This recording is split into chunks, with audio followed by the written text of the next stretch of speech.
Bonjour chers amis traders, voici la vidéo de la semaine du défi d'Ergalt qui consiste à me filmer en train de gérer des trades sur la base de la stratégie devenir enfin rentable afin de vous en prouver la validité sur le long terme. Tous les détails dans l'article qui apparaît à l'écran et dont je vous ai mis le lien dans la description. Alors je rappelle que dans cette vidéo je ne vais pas expliquer ce que je fais mais juste le faire, parce que l'idée est de montrer la validité de la méthode au travers de ses résultats. Et si vous souhaitez comprendre ma méthode, je vous invite à cliquer sur le lien dans la description qui mène à la formation. Lundi 13 mars 2023, donc je fais cette vidéo sur l'heure du midi, parce qu'il fallait effectivement jeter un petit coup d'œil avec ce qui se passe sur les marchés.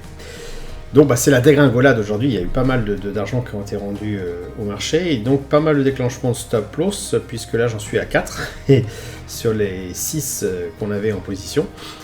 Donc on a tout d'abord effectivement Coface qui a touché le stop loss que j'avais remonté ici, donc je suis sorti ici, donc évidemment bien sûr on a rendu une partie au marché, mais je reste positif en termes de gains, puisque je me retrouve, que je ne dise pas de bêtises, voilà, à 109 €, on va dire allez, 100 € avec les frais déduits de gains. Crédit Agricole, donc là, comme je l'avais indiqué, le stop loss pour moi il était sorti, il devait passer vert, donc j'ai directement clôturé l'ordre avant l'ouverture du marché pour qu'il se ferme dès l'ouverture, donc c'est ce qui s'est passé ici, on est sorti directement ici avec un gain, on a pu sauvegarder 111 €, donc avec les frais, Tobin et toute compagnie, on va dire 100 € aussi à peu près. Rexel est toujours en position, mais a quand même bien dévissé. Maintenant, voilà, le stop loss, il a été rapproché sur le stop loss initial. Il n'est pas touché, donc je ne sors pas. J'ai aucune raison de sortir pour l'instant. Il faut avec le stochastique est encore bien haussier. Il n'y a pas non plus de péril en la demeure. Le grand s'est fait sortir sur le stop loss, tout simplement qu'on avait ramené à break-even un petit peu plus haut. Et donc, on se retrouve avec une sortie à 0 €, puisque voilà, avec 14,80 €, on retire les frais et la partie Tobin, on est à 0. Alstom aussi, on s'est fait sortir sur le stop loss ici, donc le stop loss qui a été rapproché sur le stop loss initial, et bien ça a touché, donc forcément on est sorti là, voilà, à 7,80 €, donc on va dire à 0 aussi, puisque là il y a les frais à inclure, donc un petit peu moins de 0 €, on est en légère perte sur Alstom.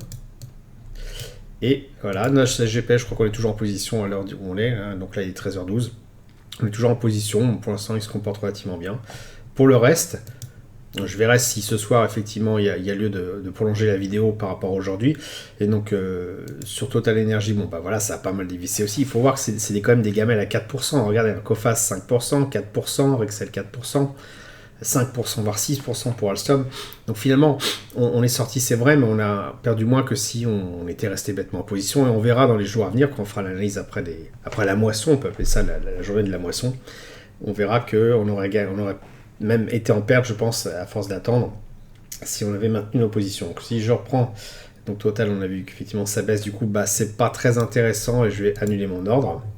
Monster Beverage, certainement, oui, a corrigé un petit peu, mais un peu moins, mais bon, c'est vrai que c'est plutôt le marché US, et donc on est un peu moins concerné. Non, je dis des bêtises, c'est le marché européen. Meta n'a pas trop bougé, c'est tout à fait normal, vu que le marché n'est pas ouvert encore. Orange n'a pas trop morflé, moins 1% seulement. Pour l'instant, de toute façon, je reste en position, on se connaît sur un point consensuel. Clépierre, ça a pas mal bougé aussi, ça a pas mal baissé. Finalement, on est passé d'un point consensuel, celui-ci, à un autre, directement. Donc pour l'instant, on reste en stand-by. De Richebourg, sacré gamelle aussi, 6%. AXA a extrêmement souffert aussi, 6%. Comme quoi, il n'y avait pas lieu de re-rentrer en position, finalement, après. J'attendais un rebond, donc peut-être que le rebond on pourra le reprendre ici, mais voilà. Ce qui est en train de se passer en ce moment est assez extraordinaire. On a tous les marchés qui dévissent, surtout la partie euro, surtout la partie bancaire aussi.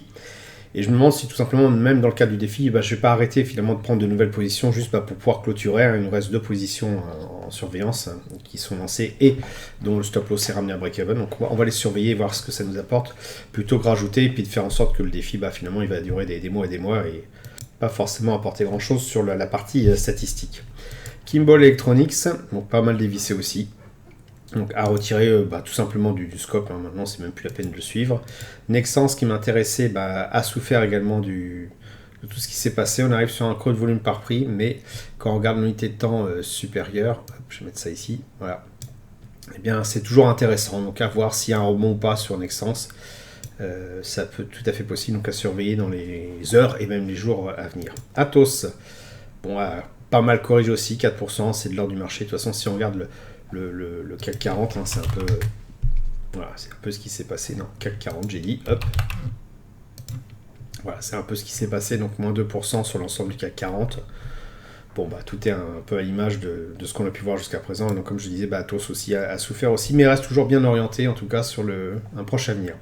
Donc voilà, c'est tout pour ce midi du 13 mars. Je pense qu'il ne va pas se passer grand-chose d'autre. Je rajouterai une petite vidéo si besoin est, si notamment il y a des choses qui se passent sur Rexel, qui peut très bien se mettre à sortir, toucher stop loss à nous sortir, ou nos SGPS. En l'état actuel des choses, voilà ce que ça donne. Donc un gain réalisé total de 180,09 €. Il y a encore un petit peu de mou sous la pédale, si je puis dire, avec Rexel qui a un réservoir encore de, allez, on va dire 163 € dans le pire des cas, et nos SGPS, voilà, 14 € dans le pire des cas. Donc on a encore un petit peu de flex pour arriver peut-être à peut-être 300 €, donc on est loin des 650 € de gain latent de ce qu'on a pu avoir au maximum.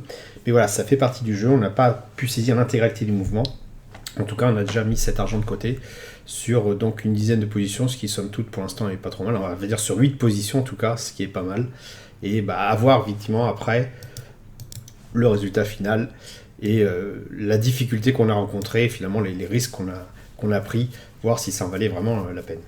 Alors juste un petit aparté pour effectivement répondre à 2-3 personnes qui m'ont demandé par mail pourquoi je ne suis pas plus inquiet que ça d'avoir finalement redonné autant d'argent au marché. Bah c'est voilà, j'ai une botte secrète dont je n'aurais pas forcément parlé parce que là c'est indépendant de la stratégie d'Ergalt, mais là je vous fais voir. Donc là c'est de l'or en ETF. Et bon, bah, quand le marché se casse la goule, comme c'est le cas actuellement, eh bien j'ai l'or qui a repris 132 €, qui compense un peu ce que j'ai pu perdre au sein de mes actions. Donc voilà, avec un gain latent de 1000 €, voilà, je suis forcément plus serein. Donc c'est des stratégies, tout ça que je ne peux pas tout expliquer dans Dergalt notamment, mais que j'appréhende d'une manière un petit peu plus long terme et que j'explique dans mes autres formations, mais avec ce type d'anticipation, prise en compte des risques, et bien finalement on arrive à lisser les éventuels aléas du marché et à être beaucoup plus serein. Et donc quand on est plus serein, on fait beaucoup moins de bêtises, même en mode trading. Mardi 14 mars 2023, donc je reviens sur les 2 titres qui me restent en position. Donc Rexel, on voit que j'avais remonté le stop loss et qu'il n'a pas été touché, le prix a remonté depuis, donc bon, on était bien inspiré. Nos SGPS qui n'avait pas montré forcément de réaction par rapport à ce qui s'est passé hier, et bien ce maintien est même bien augmenté, donc on a tout à fait raison de rester en position. Pour ce qui est des autres positions, celles qu'on a clôturées hier, alors je reviens très rapidement dessus, on voit que Coface était quand même bien retourné fortement. Crédit Agricole avait amorcé donc un signal de toute façon de retournement, c'est pour ça que je disais qu'utiliser le stop loss initial, finalement la couleur aussi du stop loss suiveur, ça revenait à peu près à la même chose, à peu de choses près. Donc bon, là on a un exemple flagrant. Le grand s'était retourné, bon c'est pas forcément pris, on voit aussi qu'on est le stop loss suiveur est devenu vert. Alstom, eh bien c'est à peu près la même chose. Finalement on retrouve exactement la même chose sur tous les titres finalement sur lesquels on a fait une sortie, que ce soit manuel ou parce que on avait rapproché le stop loss suiveur.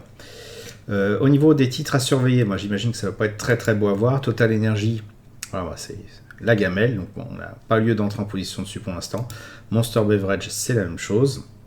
Alors, Imeris, bon, on peut revenir rapidement dessus, je l'ai laissé dans la liste, mais voilà, on voit qu'on est sorti juste au moment où le stop loss s'inversait, donc c'est tout à fait normal. Meta n'a pas trop été impacté par ce qui s'est passé, pourtant, même avec la partie SVB, la banque, eh bien, on aurait pu s'attendre à un retournement puisqu'il s'agit de high-tech, et ben non, donc ça a bien remonté. Ceci dit, voilà, les volumes sont quand même pas super forts, donc il faut quand même se méfier. Orange, tient la route, a tout de même corrigé comme les autres, mais pourrait très bien, en arrivant sur le creux de volume par prix qui se trouve ici, repartir à la hausse, donc ça pourrait être un bon point d'entrée.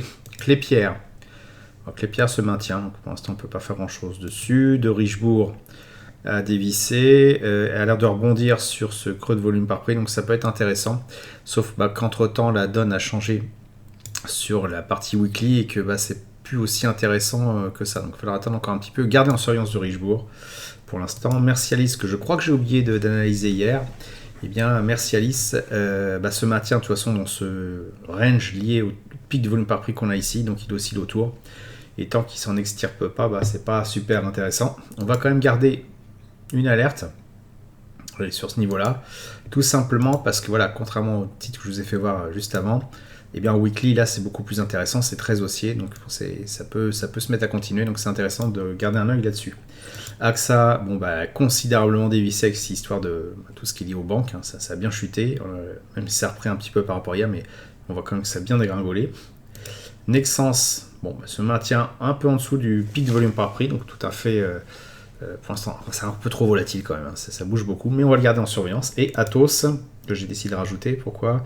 Oui, parce que déjà c'est haussier et que j'attends, voilà, c'est pas super visible, je crois que c'est plutôt visible en weekly. On voit que voilà, arriver sur ce creux de volume par prix, si on le casse ce niveau-là, il va être extrêmement intéressant de peut-être de prendre le train en marche. Donc je vais remettre une alerte voilà, pour me réintéresser à AXA ici. Et c'est tout pour aujourd'hui. Mercredi 15 mars 2023, donc ça va être la dernière journée de ce défi d'Ergalt qui commence à durer, hein, ça fait 6 semaines. Pourquoi la dernière? Eh bien, Rexel a touché son stop loss et donc j'ai été sorti voilà, aux alentours voilà, du stop loss initial, ce qui fait que voilà, on se retrouve avec une position gagnante, 162,80 € avant les frais. Donc sur l'ensemble en fait de l'exercice d'Ergalt, on voit qu'on a eu de belles performances, quelques gains négatifs, mais quelques gains très légèrement positifs. Donc ce qui est intéressant maintenant, c'est aussi de voir ce que ça a donné une fois les frais déduits. Donc c'est ce que je vais faire apparaître ici. J'ai fait le calcul avant. Hop, voilà. Et hop, non, ici le voilà. Et voilà ce qu'on obtient. Donc on a 3 trades négatifs, c'est-à-dire inférieurs à 0. Donc 2 qui sont très légèrement négatif, 30 €, un qu'on va considérer à 0. De la même manière, au niveau des trades positifs, on en a 2 qui sont quasiment à 0, 1 ou 3, c'est à peu près la même chose. Un très légèrement positif qui compense celui-ci. Et puis 3 autres trades qui sont bien gagnants et qui ont fait la performance. Puisqu'on fait la somme, on a 350 €. On voit que le gain total réalisé est 395 €. Et donc c'est la performance qui a été réalisée par ces 3 trades-là. Les autres sont plus ou moins peu ou prou neutralisés. Hein. Et ce qu'on constate, c'est que l'espérance de gain, c'est-à-dire la somme de ce qu'on a gagné moins la somme de ce qu'on a perdu sur le nombre total des trades, est de 39,50 €.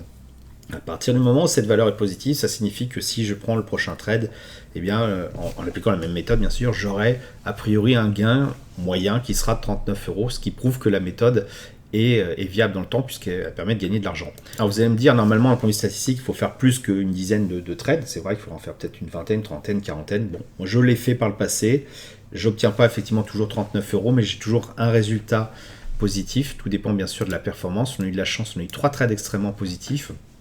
Et en plus dans un contexte assez particulier, puisque je ne sais pas encore ce que vont donner dans quelques jours à venir l'évolution de la bourse, mais c'est quand même un crack assez violent. C'est quelque chose qui n'arrive pas à chaque fois, mais quand on a une baisse d'une douzaine de % à la suite d'une belle hausse, et on l'a sur plusieurs autres titres, hein, regardez ici celle-ci, la Crédit Agricole, on l'a quand même pas mal morflé, entre le plus haut et aujourd'hui on a 15%. Et bien malgré ça, avec cette technique finalement de suivi sans être trop au cul, je dirais, du prix, on arrive quand même à réaliser une performance. Donc c'est ça qui est intéressant.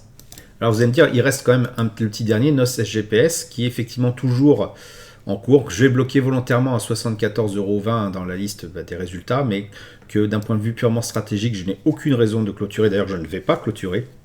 Tout simplement parce que ça monte, voilà, et que je n'ai aucune raison de clôturer ça en l'état.